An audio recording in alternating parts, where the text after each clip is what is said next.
How do you turn your offer from something that people want someday, like a nice to have, into something that they need right this very minute? Because here is what I see happening so often with so many people that I talk to, amazing experts who are really transformational at what they do, who get truly transformational results for their clients, who have the expertise, they have the knowledge, they have the experience, they have the track record, but their offer feels like a nice to have. You know what I mean, right? Like people that are loving their content, they're engaging with their posts, they say, this is amazing, this is exactly what I need.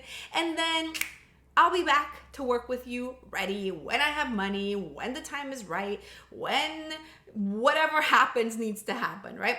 Does that sound familiar? So the truth is that what I feel that most people out there are missing is that it's not that your offer isn't valuable. It's not that people don't want your offer. It's that you haven't positioned your offer as the antidote to your ideal audience's problem. So let's get into it and let me explain what I mean. Most experts position their offer like, I'm going to help you get clients, or I'm going to help you lose weight overnight, or I'll help you find love. Basic, generic, forgettable, and most importantly, not necessary right now. Not something that people are like, this is exactly what I need. Because the truth is that if your offer feels like something that people can do someday, they'll do it someday, which usually means never, right? So let's walk you through exactly what you need to do to change that in your business right now. The first thing that you need to understand about turning your offer into a need to have all begins with your angle of mastery. So essentially, this is your unique perspective on why your clients have the problem that they have, why traditional approaches that they have followed before haven't really worked for them by now, why your approach is actually different, why now is actually the time to really solve it. This becomes basically kind of like the foundation of positioning your offer as the necessary antidote. So I'll give you an example. Like, let's say that you are a health coach or a consultant. Instead of just telling people, I help people lose weight or I help women lose weight, your angle of mastery might maybe reveal that high achievers are actually using their drive for excellence against themselves, creating an unsustainable relationship with health or food or their bodies at all costs. And that's affecting their performance in every area of their life. Now, your offer isn't just about weight loss. It's about really transforming their relationship with high performance altogether. It's about sustainable success. It's about lasting transformation. Can you see how now this feels a lot more necessary than just like lose weight?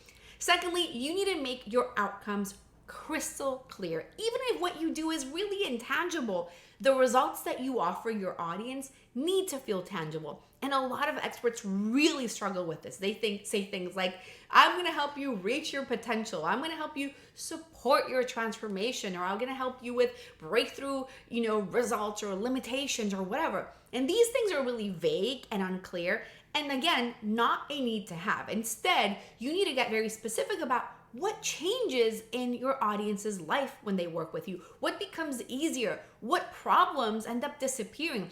What results can they actually expect? So let me give you another example. Instead of saying, I help entrepreneurs overcome maybe their mindset blocks around about charging more, you might say, I help experts stop competing on price and become the premium choice in their market so that they can double their income while working with fewer, much better clients. Now, it's clear that what they're getting is exactly what they're looking for. It's something much more tangible and it feels necessary.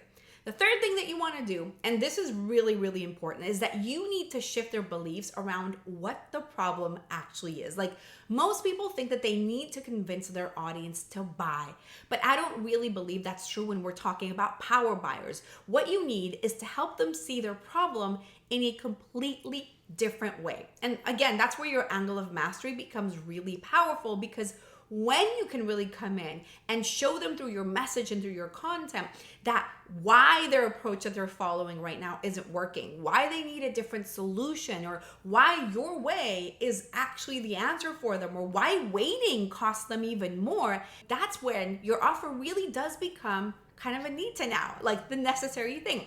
So a practical example of this in your content, instead of just giving tips, you might really come in and challenge their current beliefs about what the problem is, giving them insights, show them why the traditional approaches that they've been following are failing. Reveal your unique perspective, present your solution as the obvious answer. And that's exactly what I do in my own business. I just don't tell them like, oh, you just need better messaging. I show them why their marketing hasn't been working, why marketing isn't really the problem. It's really about messaging, right? So I help them see why these traditional approaches through marketing are actually kind of keeping you behind in a way, and why messaging is actually the true solution. By the time people reach out to work with me or we're on a sales call, they've already convinced that what they need is messaging, and specifically my angle of mastery, my power buyers, my need to have formula, to all of these different things.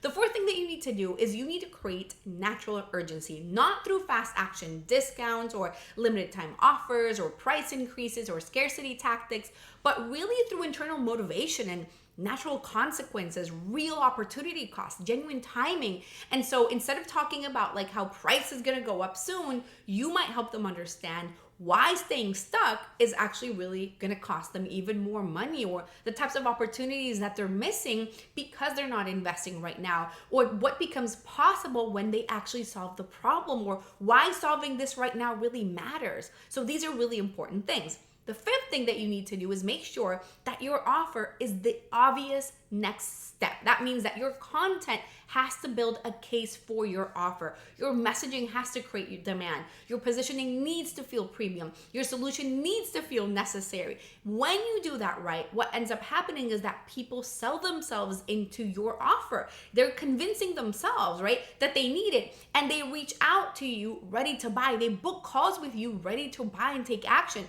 So it's really important for you to have a lot of clarity around what that angle of mastery is.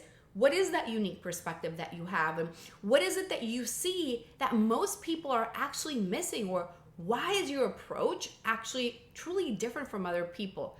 Why does it matter now? You want to make sure also that those outcomes tend to feel more tangible. So for that, you want to think about what specifically changes and what problems disappear, or what are the results that people can expect. And through all of these things, we're creating belief shifting concepts or content that talks about the misconceptions that need to change and the new perspective that they need, or how your solution is really needed for them. At the same time, showing them the urgency, showing them and giving them more context around what they can expect when they're able to solve this problem through your own mechanism. So when you're really able to bring all these elements together, that is when your offer turns into a need to have. It transforms from a nice to have someday into a need to have right now. So if you want to know if your offer is actually presented as a true need to have, let's hop on a quick 15-minute brand message assessment where I'm going to give you personalized feedback on exactly what you need to shift and how you present your offer in order for it to sound like a need to have. You want to go to brandmessagesession.com or look for the link underneath this episode to book your call right now. And make sure that you subscribe on Apple Podcasts, on Spotify, on YouTube. You follow me everywhere at Fabi Paolini, on LinkedIn, on TikTok, on Instagram, all the places. And let me know in the comments, what shifts do you feel like you need to make in your offer, or more than your offer, how you're communicating your offer to make sure that it sounds more like a need to have. I would love to hear your thoughts, and I'll see you soon. Bye.